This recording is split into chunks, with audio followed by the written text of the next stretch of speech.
My name was Robert Hayes. I'm 49 years old, and I died on the 4th of July in Nashville, Tennessee, while watching fireworks with my family. One moment, I was standing in my backyard with my wife, Karen, and our 2 kids, feeling my chest swell with that familiar mixture of pride and nostalgia that comes with the national anthem and bright explosions in the dark sky. And the next moment, the world tilted sideways, and I was on the grass, looking up at stars that seemed to be getting dimmer, even though nothing had changed about the night itself. I could hear Karen screaming my name and feel small hands grabbing at my shirt, my daughter Lily trying to shake me awake, and I wanted to tell them I was okay, but my voice wouldn't work, and my body felt like it belonged to someone else. The last thing I remember before everything went dark was thinking about the apple pie sitting on the kitchen counter, how I'd been looking forward to it all day. And isn't it strange that your mind fixates on something so small when you're dying, something as ordinary as dessert you'll never taste? The paramedics told me later I'd been gone for 8 minutes, no heartbeat and no breathing. 8 minutes that felt like no time at all, and also like I'd lived another entire lifetime in a place where time worked differently. If stories like this matter to you, if you've ever sensed that something fundamental is shifting in the country we call home, and wondered whether anyone else feels it too, then I need to tell you what I saw during those 8 minutes, because it changed how I understand where we are and where we're heading and what we're becoming without quite realizing it. The transition from being alive to whatever state I entered wasn't frightening, just disorienting, like waking up in a hotel room and taking a moment to remember where you are. I was still myself, still had my thoughts and memories and sense of identity, but I was no longer connected to the physical body that had always housed these things. I became aware that I was moving through space that wasn't quite space, being drawn towards something I couldn't see yet, but could feel pulling at me, gently, persistently, like a current you don't fight, because fighting seems pointless and also unnecessary. The darkness gradually gave way to light that didn't hurt to look at, and the light resolved into a presence that I understood without being told was Jesus, though he didn't match any image I'd seen in churches or paintings or the Bible my grandmother had given me when I was 12. He looked more solid than anything I'd ever encountered, more present, like everything else I'd experienced had been a photocopy, and this was the original. His eyes held something I'd never seen in any human face, a combination of seeing everything and still choosing gentleness, knowing completely and loving anyway. I expected him to speak first, to explain why I was there or what would happen next, but instead, he just looked at me with a question that I understood without words. Do you see what's happening? And I realized I didn't. Not really. Not in the way he meant. I'd been so busy living my life, managing my insurance business, coaching Little League, maintaining my lawn, arguing about news headlines with friends online, that I'd stopped actually seeing, stopped paying attention to patterns that were bigger than my individual experience. Before I could ask what he meant, he lifted his hand, and suddenly I was seeing not just my life, but something larger, something that made my chest hurt, even though I didn't have a physical chest anymore. I saw America, the country I'd grown up in and loved in the complicated way you love family members who disappoint you, but you can't stop caring about. And I saw it not as a map or a concept, but as millions of individual people all living their lives, making their small daily choices, speaking their words, thinking their thoughts. and I saw that something was changing, had been changing for years, but so gradually that most people hadn't noticed, the way you don't notice yourself aging until you see an old photograph and realize how different you look. Jesus showed me patterns I'd been part of without recognizing them, currents I'd been swept along in while thinking I was standing still. I saw people talking past each other rather than to each other, words becoming weapons instead of bridges, conversations turning into performances for invisible audiences rather than genuine attempts to understand or be understood. I saw families sitting together at dinner tables while their attention lived somewhere else, present in body, but absent in the way that mattered, connection replaced by proximity and calling it the same thing.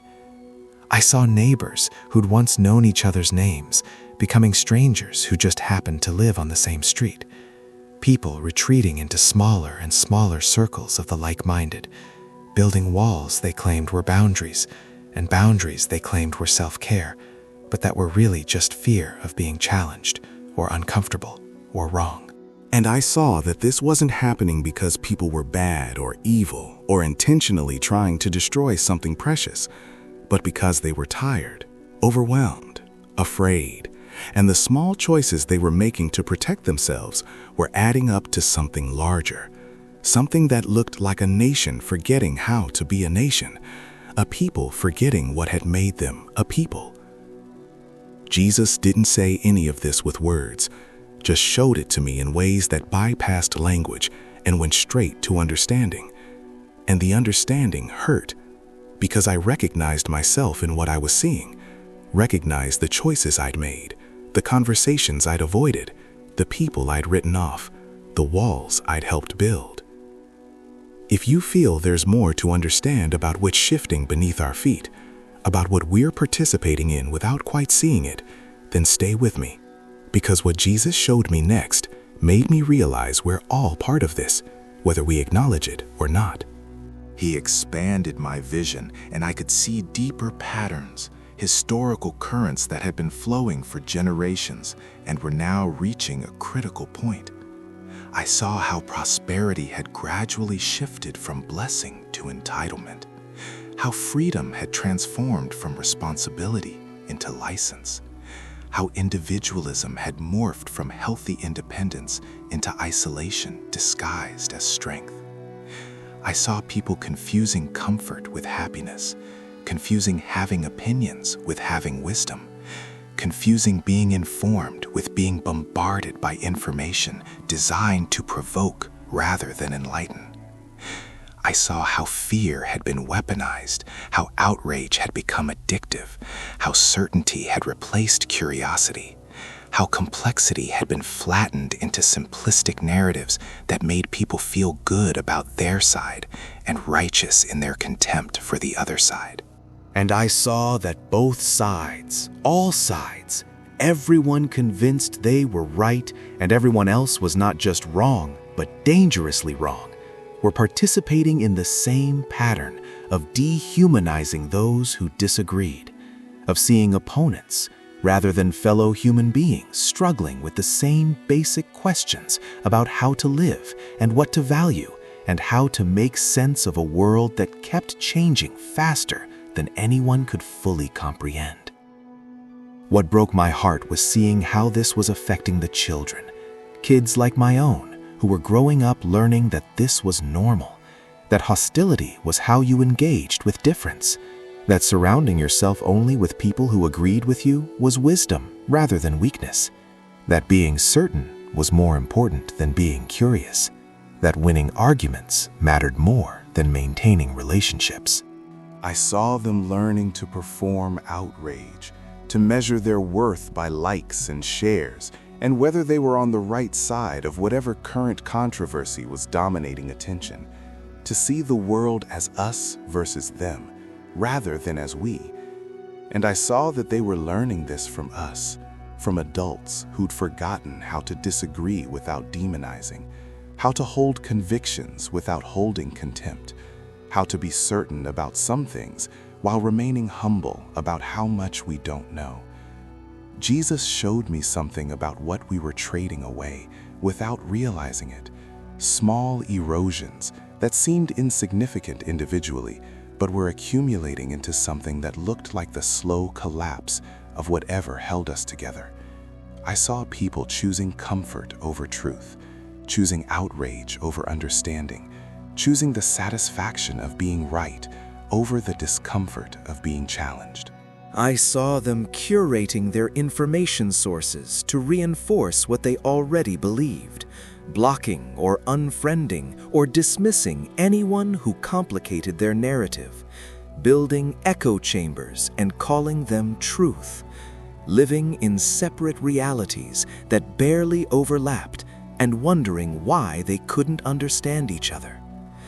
I saw how this was fracturing not just the public sphere, but private relationships, families splitting over issues they'd once been able to disagree about without severing connection, friendships ending over arguments that somehow became more important than the years of history they'd shared. And underneath all of it, I saw loneliness spreading like a silent epidemic. Millions of people surrounded by others, but profoundly alone. Because real connection requires vulnerability, and vulnerability had become too risky in an atmosphere where everything could be weaponized, where admitting uncertainty was weakness and asking questions was betrayal, and showing your whole complicated self meant opening yourself to attack from people who'd stopped seeing you as human and started seeing you as enemy. I saw people choosing their tribe and their ideology and their identity group over their actual neighbors, over the real flesh and blood humans they encountered in their daily lives who didn't fit neat categories, who were more complex than the narratives allowed, who were struggling and scared and doing their best to figure out how to live in a world that seemed to be coming apart at the seams. And I saw that this wasn't sustainable. That a nation of people who couldn't talk to each other, couldn't see each other as human, couldn't extend even basic charity to those who disagreed with them, was a nation that wouldn't hold together much longer, that would fracture and fragment until the idea of being united in any meaningful sense became impossible. Then, Jesus showed me something about my own part in this.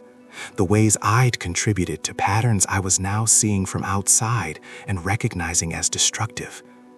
I saw all the times I'd scrolled past news designed to make me angry and let it make me angry, let it shape how I saw entire groups of people I'd never met. I saw conversations I'd had with family members where I'd chosen being right over being connected, where I'd corrected and argued and dismissed rather than listening, where I'd prioritized my positions over our relationship. I saw the neighbor I'd stopped talking to after finding out how he'd voted, the coworker I'd written off after one comment I'd found offensive, the cousin I'd unfriended online and then gradually unfriended in life because she kept sharing things that made me uncomfortable. I saw how I'd been performing patriotism and morality and correctness for invisible audiences while neglecting the actual relationships right in front of me, the real humans whose names I knew and whose lives intersected with mine in concrete ways. And I saw that I'd convinced myself I was standing for principles, when really I was just choosing the comfort of certainty over the discomfort of nuance, the satisfaction of outrage over the hard work of understanding, the simplicity of good guys versus bad guys over the complexity of real people who all thought they were doing right.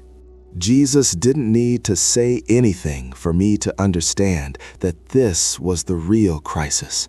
Not the political divisions or economic anxieties or cultural shifts everyone was arguing about, but this underlying fracture in our ability to see each other as human, to extend grace to those who thought differently, to hold space for complexity and uncertainty, and the possibility that we might be wrong about things we were certain we were right about. The vision expanded further, and I saw possible futures, not predictions exactly, but trajectories, paths that opened up depending on choices that were being made now, in this moment, by millions of people who thought their individual choices didn't matter in the face of such large forces. I saw one path where the fractures continued to deepen, where people retreated further into their tribes and their certainties, where the center couldn't hold, because there was no center anymore. Just competing factions, each convinced of their righteousness and the other's evil. I saw increasing hostility, increasing isolation, increasing willingness to see fellow citizens as enemies rather than neighbors, until the social fabric that had held the country together, despite all its flaws and contradictions, finally tore beyond repair. But I also saw another path, harder to make out because it required so many individual choices to align, so many people to choose differently, but possible if enough people decided that connection mattered more than being right, that curiosity mattered more than certainty, that the humans sitting across from them mattered more than abstract principles or political victories. I saw people choosing to listen even when it was uncomfortable, to maintain relationships even when it required letting go of the need to correct or convince, to see complexity rather than simplifying everything into heroes and villains. I saw small acts of grace multiplying, ripples spreading from individuals who decided that healing their small corner of the world mattered more than winning arguments with strangers online. And I saw that the choice between these paths wasn't being made by leaders or systems or forces beyond individual control, but by ordinary people in ordinary moments deciding whether to extend charity or withhold it, whether to build bridges or maintain walls, whether to see those who disagreed with them as wrong but still human, or as something less than human, and therefore not deserving of basic respect. Jesus looked at me with those eyes that saw everything, and I understood the question he was asking without him needing to speak it. Which path will you choose? Not which path will the country choose, or which path will others choose, but which path will you personally choose in the small daily moments that add up to who you are and what you build. I felt myself being pulled back then, the connection to my physical body reasserting itself like a rope pulling taut, and the last thing I saw was Jesus' face holding something that looked like hope mixed with concern, like he was sending me back into something difficult but not impossible, hard but not hopeless. The transition back was sudden and jarring, like being dropped into cold water. And suddenly, I was gasping on the grass with paramedics over me and Karen's face above me streaked with tears and makeup, and Lily holding my hand so tight I could feel her trembling. My first words when I could speak were, "I'm sorry," which confused everyone because they thought I was apologizing for scaring them. But I was apologizing for all the times I'd chosen being right over being kind, for the relationships I'd let slip away over disagreements that seemed so important at the time, but looked so small from where I'd just been. I've been back for 14 months now, and nothing about my external life has changed dramatically, except that I'm alive when I should be dead. But everything about how I see and move through that life is different in ways I'm still learning to articulate. I practice listening now, really listening, instead of just waiting for my turn to talk or planning my response while someone else is speaking. I practice asking questions instead of making statements. Practice saying, "Tell me more about that," instead of, "You're wrong about this." It's harder than it sounds, because every instinct I developed over 49 years of life pushes me toward certainty, toward correction, toward making sure everyone knows I'm right. But I make myself do it anyway, because I saw what the alternative leads to. saw where we're heading if everyone keeps choosing their need to be right over their capacity to connect.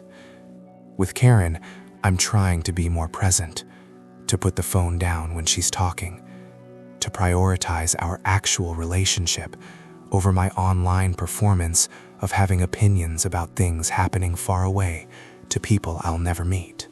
With my kids, I'm trying to model something different than what they see everywhere else. Trying to show them that you can have strong convictions without having contempt for everyone who disagrees. That you can care deeply about things without making those things your entire identity.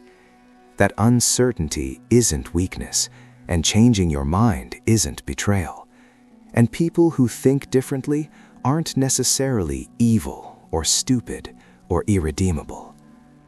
The hardest part is watching friends and neighbors and people I love doing what I used to do, choosing sides and certainty and righteous anger over the harder work of staying connected across difference, maintaining relationships across disagreement, holding space for complexity in a world that rewards simplification. My name is Robert Hayes. I'm 49 years old, and I died on the 4th of July in Nashville, Tennessee.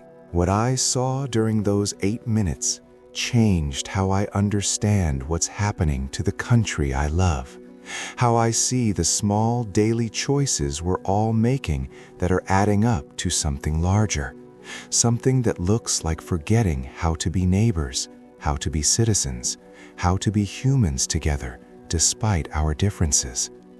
I saw that we're at a crossroads, that the fractures can still be healed, but only if enough people choose healing over being right, connection over certainty, grace over winning.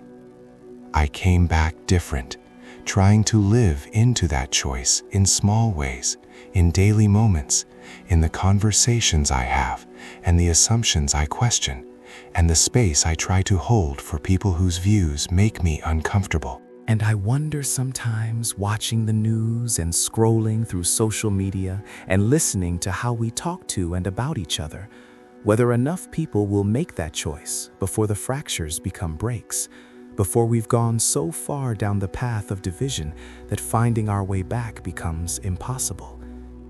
What are you choosing? Not in the abstract, not in how you vote or what you post or which side you're on, but in the daily moments, in how you talk to the person who disagrees with you, in whether you see them as wrong but human or as something less than human. That's where this gets decided, in 10,000 small moments, in millions of individual choices about whether to build bridges or maintain walls. I saw where both paths lead. I know what we're becoming if nothing changes. And I came back to tell you that the choice isn't made by someone else, somewhere else, in some larger force beyond your control. The choice is made here, now, by you, in how you see the person in front of you, in whether you extend grace or withhold it, in whether you practice connection or division. What will you choose? The question sits there whether you acknowledge it or not, and every day you're answering it with your words and your actions and the person you're becoming. I can't tell you what to choose. I can only tell you what I saw and hope it matters. Hope it shifts something in how you see what we're all part of, what we're all creating together, whether we mean to or not. The country isn't something separate from us. It's us. What we are becoming is what it's becoming. And we still have time to choose differently. But time is shorter than we think.